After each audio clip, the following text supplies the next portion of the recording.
welcome back to our YouTube channel. In today's podcast, we will talk about a very interesting and complex topic, which is what is the European Parliament and why is it so important? As you probably already know, my name is Ilinca. I'm a volunteer at the Youth Center here in Bucharest, and I'm part of FNT community. And we have here a very special guest. I will let him present himself a little bit more. My name is Paul. I've been a youth worker since 2022 for half a year during the period where I worked at the Suceava Youth Center. There I got started in all of the activities regarding the European Union, which is why I joined the two colleagues of mine that work alongside me now at the Bucharest Youth Center for FNT to talk about European Parliament. Yeah. And I will remind you that my name is Matthew, and I'm as well as them a volunteer in Bucharest Youth Center.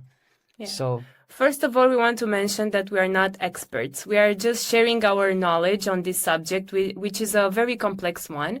We are also learning from each other. This is an open conversation. I will put questions, but sometimes I will also speak if I have something in mind. And also, my colleagues know a lot of things on this topic, and I am eager to learn more about their opinions. So, in order for us to start the conversation, I want to say some basic information about the European Parliament. So in order to start this discussion, we will talk a little bit about the period, basics. About some common knowledge about this topic that you probably already know. The European Parliament was created after the Second World War for promoting peace and collaboration, communication between countries, and to prevent other wars and other military conflicts and any sort of aggression to occur on, on the planet, on worldwide and stuff like that. So I will put my colleagues a question to start this discussion. So why do you think the European Parliament is important? Why was it created and when? And who is more brave can start? I can start. I'm more brave here. Okay. I think I can confidently answer the first question. Why is it important? Because it's a very good and efficient way of European countries to discuss their problems all together and try to come to conclusion on these topics. That it's important for them. It's about communication in between the countries. It's about establishing some health. It's about establishing some helping ways, routes, if you say so, and about establishing healthy boundaries in each country's relationships. Thank you, Matthew, for your really nice answer. But what do you think about it, Paul? Do you want to add something? Yeah, sure. And I can add by giving you a short history lesson. Following the Second World War, which ended, as we all know, on the day of victory, 9th of May 1945, the European continent just ended after having endured for the last 6 years at that time the greatest conflict that it has ever dealt with on the European continent. And following the great distress that all of the citizens of what we know the European Union were at that time, a plan was put in place in order to bring together the communities of the nations that were just at war with each other a couple of days ago during the first formation of the European idea. And what ended up happening is that following the Second World War, and without getting into specific details regarding the years and dates, and on a general level, what happened is that intellectuals during that period decided to form a sort of community around which all of the European countries that were at a war with each other will not be able to start the way that the way were started a couple of years ago during the First World War and the Second World War. And the way that they propose to make this happen and make it into reality is to divide the way of the trade regarding the most important resources for war and for war making. And that would be coal, iron, steel, elemental resources for what would become tanks, weapons, bullets. And in order to take control of this trade and not no longer enable countries trade for coal, steel, all of the materials that are needed for war making, they decided to form a community. The European Steel and Coal Community was born. And this is the first step that the European nations took in order to create the European Union. Yeah. Following this creation of the European Coal and Steel Community, other initiatives follow through. And long story short, here we are today with a fully fledged European Parliament that is able to direct the European continent with all of the 28 or 29 by now. I'm not sure. 29 countries member. So as we all know, I can chip in by giving you a short history lesson. So I can chip in by adding a quick history lesson regarding the European Parliament and how it came into being. Also talking about the European Union. So following the Second World War, as we all know, which went on from 1939 all the way to 1945 and ended in Europe on the 9th of May, all of the countries that were affected and alongside all of the citizens that were affected during the 6 years of combat that happened on the European continent, all of the intellectuals from all of the communities affected by the war in the European Union that we know today came together and sought to end the possibility of one country to gather its resources up in order to do war making, as we can call it. So in order to prepare for a war, you need a lot of resources, natural iron, steel, glass, silicon, rubber, and so on. And in order to stop future combats, future wars in the European zone now today, the intellectuals decided to form a sort of agreement, a sort of community, where one country will not be able to trade for the coal and iron needed to prepare its tanks, bullets, and other war machines, without being in agreement with all of the other countries that were part of the agreement. And what ended up happening is that in 1951, and we ended up here with the European Parliament, a fully fledged parliament that is able to bring together all of the 27 members that are part of the agreement, of the European Union agreement, to direct all of the legislative measures needed both on a national level and on an international one on the European continent. So this is why, for me, I think the European Union, alongside its legislative institution, which is the European Parliament, so important for the average European citizen, because it enables countries that are part of the EU to move together to make changes for the better as a group, as a whole. And we are mostly able to see that in the case of Romania and its advances in the landscape following the 2007 admission into the EU. Yeah, I would like to ask you guys about some terms that we are speaking right now, because we need to also be able to understand each other on the point of speaking. So from my understanding, the legislature is the European legislature, functions as the common laws that are applicable to every single nation that is part of the European Union. It's just confirming that we have this law and we all agree on having this law. Yeah, exactly. So, yeah, good. Do you want something to add about what we spoke right now? Yeah, maybe about the members. There are like 720 members that go to these meetings that occur at the European Parliament. This is in 2024. And also, I want to add the fact that there are 720 seats in the European Parliament, but each country has seats according to the population that they had in the country, and the minimum is 6 seats, and the maximum number is 96. And yes, these many countries are actually meeting each other during these meetings.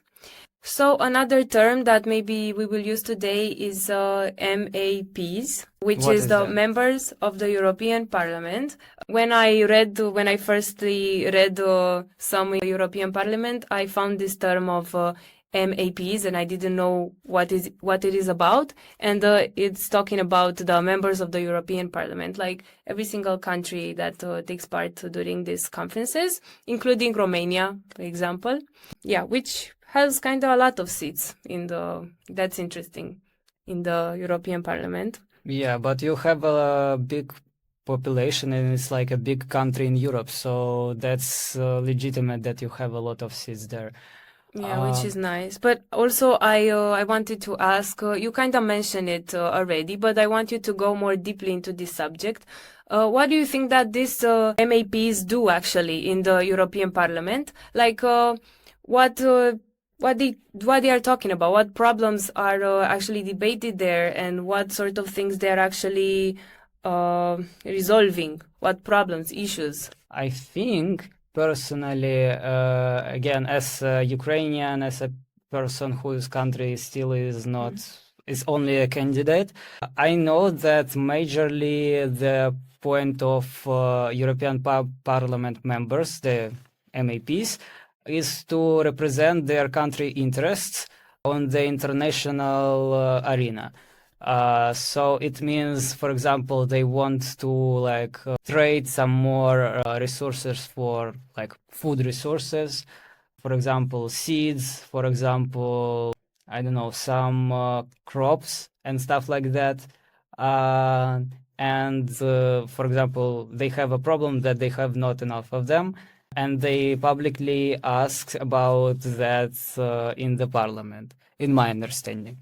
And generally it is like that. Or for example, one country have a boundary. For example, one country have a border with some non-EU country which is a bit aggressive within their external politics, and they can ask for financial support or better military support in case something will happen. Yeah, but not to get the two of them mixed. Yeah. We have also NATO, which is a different structure, more militaristic, militaristically directed. Yeah. And you have the European Parliament. Yeah. And from my understanding, which is also one of being simply a youth that hasn't studied expressively on this topic, is that what one parliamentary member in a nation's parliament do for their country will do the same in the European Parliament. As in that they also discuss laws, also propose laws, they also have initiatives regarding the laws that will mostly beneficially affect their countries for the good, Yeah. Thank you for your answer. For example, from what I know, they talk on a lot of problems such as the climate change, the human rights, the budget of the countries, and maybe the lack of this budget, maybe the legislation, as you mentioned, the public health issues, and other social issues in general. So they are talking about a lot of issues. It's actually so hard to get to work into the European Parliament. It's a really hard job, a complex one.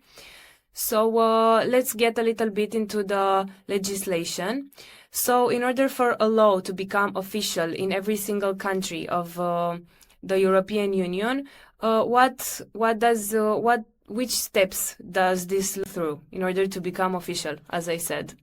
Yeah, great questions, because if we are able to understand what is the process that an initiative needs to go through in order to be voted on to become a law in the European space, we also need to know the three institutions that are mostly involved in the decision-making process. And firstly is the one that we've mentioned so much so far, which is the European Parliament. Mm-hmm. Yeah. This is where the MEPs come together and discuss and vote on it. We also have the European Commission, which holds the executive power in the European Union. Mm-hmm. As in, we have European commissioners that have a sector that is appointed to them every single time that we have elections in the European Union, like we had on the 9th of June in Romania, and also in some other states around here. And also we have the Council of the European Union actually. Not to be mistaken, we have the Council Yeah. of Europe and the Yeah. Council of the European Union, which are two different things. The Council of Europe is something that is different from the European Union as a whole. But Yeah. in order for a law to be admitted into general law, into acceptance for all of the nations that are part of the EU, it needs to first be proposed as an initiative by the Commission or by the European Commission. Yeah. Afterwards, it needs to be voted on it. It needs to be discussed. Then it goes over to the European Parliament, where it's further discussed. Mhm. And only after that, if also the Council of the European Union agrees on it, so all of the three main institutions regarding the legislative Should be element of agreed the on EU, that. if all of them agree on it, it then can be passed into law. Yeah. Yeah. It's kind of functions like just a regular parliament in the Yeah. country. The final goal of the European Union, for me as a European citizen, would be that of having no borders, having the same economic power between every single citizen of the European Union, no matter if you're Romanian, no matter if you're Spanish, English, I mean, no more English. No more English following people. the Brexit, but if you're Irish, for example, Yeah. to have the same economic power. Yeah. And also the same security, which is also, I mean, when Yeah. you go out on the street, to have the same security as one living in Germany would. So that is the final goal of the European Union from my point of view. And this is why I find it most important to make all of the decisions regarding this core of nations together in the Parliament, which is why we have how many seats? We have 700. 720 720 in seats. the present moment. Yeah. Which Yeah. means that in theory we should be represented by the MEPs. Yeah. Do you feel represented by the Romanian MEPs? I mean- Also, this led to the next question. What do you think the ideal representative has to have in order to, I don't know. Good at their I job. wanna say again. This leads to the next question that I had in mind. What do you think that are the ideal qualities that a representative has to have in order to go to the European Parliament and represent in the best way his country, their country? Oh, in my opinion, they need to be communicators. They need to be able to speak up their mind. They need to be able to get all the needed information and present it in the most convenient way. But at the same time, it's most convenient, but also the fullest way possible. So the people that will be voting for or against their proposal will be understanding what they're voting for or what they're voting against. And at the same point, I think this person needs to actually understand the things going on inside their country and be able to not represent, for example, the majority of the country's citizens, but also represent the groups that are usually not very included in a lot of spaces. For example, people with disabilities. Like minorities in general? Yeah, minorities in general. And they should be speakers for not only the country, but for diversity of people in their country as well. Okay. Yeah, nicely put together this sentence, because the importance of having a representative on all different levels of society. As in, we need somebody to represent the Greens, we need somebody to represent the Social Democrats, we need somebody to maybe represent also the AfD, because during the meetings of the European Parliament, there are also political groups formed, official political groups. Following the main political groups that are present in the European Parliament, we are able to decipher the people who are represented in the European Parliament. As in, only now, we also have a Romanian that is European Parliament, which is the head or is either the vice president of the Greens. Yeah. Which is a great step forward to attaining the goals of carbon neutrality, in 2050 or when it was put by the European community. So, Yeah. yeah, you need to be represented on all levels of society. Yeah. I think that's a very important thing for people in the country to pick up the good representative, not only representing majority, as again we spoke in the previous podcast with Alexei, that majority of people who vote in Ukraine, majority of people in Ukraine, they are like 60 plus, or around 60 people, age 60 people.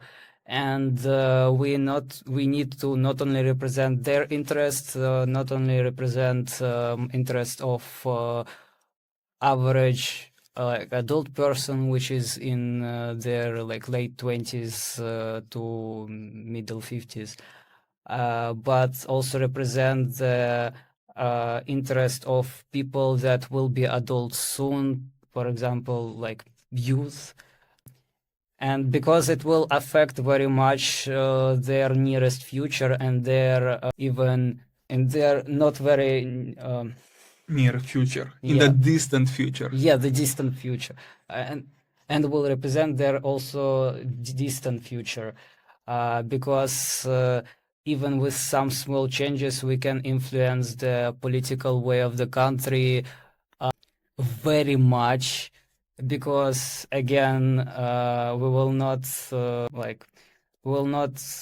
and again we can compare to some little by little steps as it was in Europe that led to The Second the World Second War. World War and the first one as well.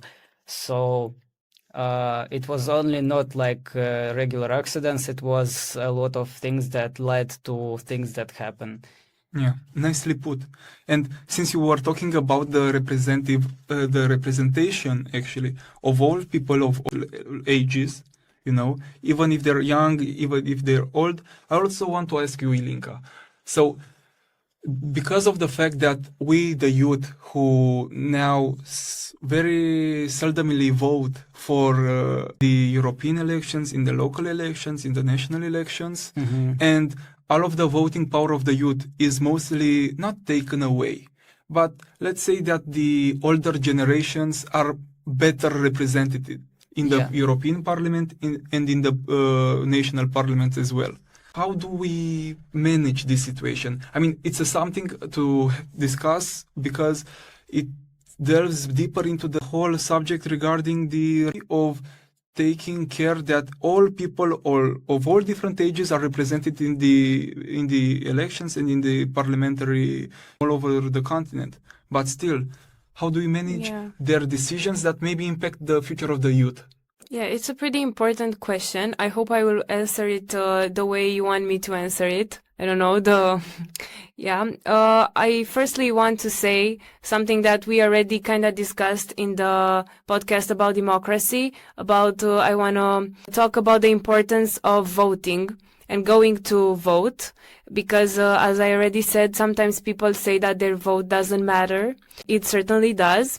And for the youth, it's important to acknowledge the fact that sometimes you won't get the person you want the most to represent you, and this is just the way it is. You won't really get the one you want to get, but you have to still go to the vote, because if you don't go, you will feel that frustration that you didn't even contribute to the voting process, and you will say, I hate the person that it is elected to represent us, but I could have done something, I didn't, now I feel bad about it, I should have done something.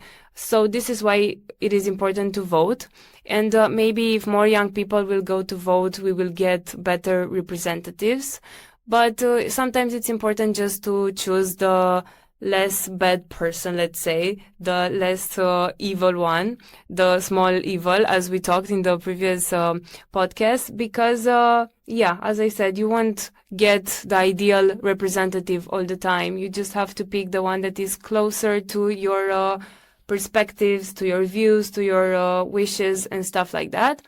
And you can try to be the change that you want to see in the world. You cannot change other people. You cannot change the representatives. The least you can do is to go to vote, and maybe why not participate in more petitions, protests, educational programs. You can even become the representative that you want to see in the society. You can go and study laws. You can inform the ones around you, and you can talk to your friends maybe and to your community about the importance of voting, and I don't know, raise awareness about these topics that are pretty complex. And since the majority of the young people are pretty ignorant on this subject, it's important to raise awareness, as I said, in the way we are doing it today, for example, with podcasts, with educational videos and things that are closer to the young generation's preferences. Yeah. Activities, just like we do in the youth center. And now that you mentioned, we actually do some activities regarding the education on the public institutions of the European Union, and also how do young people especially get engaged in the decision-making process, right? Don't we, Matthew? For now, we are doing the events in regards to the communication topic. How can we make our communication better? It's also about critical thinking, fact-checking. It's also about how to speak better in between just people as people, how to commit to like non-violent communication, and how to build yourself non-verbal communication skills, and a lot of other important stuff in regards of that. But I think we will probably do some of the European Union, European Parliament, and again, human rights education activities as well. So, yeah.